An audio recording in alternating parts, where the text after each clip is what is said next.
Many Israelis agree that Benjamin Netanyahu's trip to the United States is a very important one, but very few of them believe that it will change anything for their country.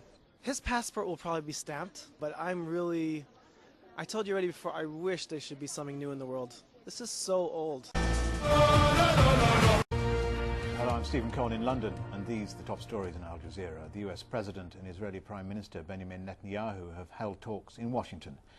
In a televised statement, the two leaders admitted to differences over how to achieve a new Palestinian state, but reaffirmed the bond of friendship between the two countries.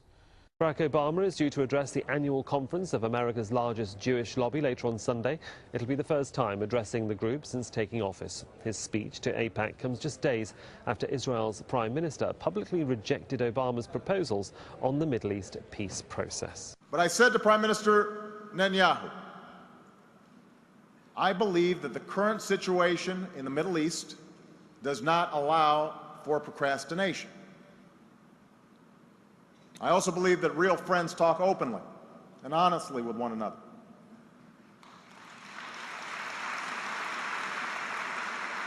So I want to share with you some of what I said to the Prime Minister. Here are the facts we all must confront. First, the number of Palestinians living west of the Jordan River is growing rapidly and fundamentally reshaping the demographic realities of both Israel and the Palestinian territories. This will make it harder and harder, without a peace deal, to maintain Israel as both a Jewish state and a democratic state. Second, technology will make it harder for Israel to defend itself in the absence of a genuine peace. Third, a new generation of Arabs is reshaping the region. A just and lasting peace can no longer be forged with one or two Arab leaders. The Israeli Prime Minister has vowed to work alongside the U.S. to renew stalled peace talks with the Palestinians. It comes as the U.S. President addressed America's largest pro-Israel lobby on Sunday. Barack Obama defended his new vision for a Middle East peace plan. Obama had come under fire from Benjamin Netanyahu for his endorsement of 1967 boundaries as the basis for a future Palestinian state.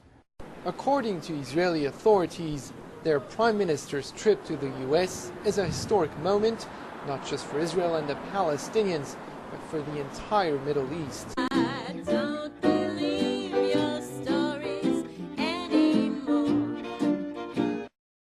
Palestinian authorities don't expect much to come out of this trip. Nabil Sha'af, a member of Fatah's Central Committee, tells us he already knows what the Israeli Prime Minister will be telling his listeners.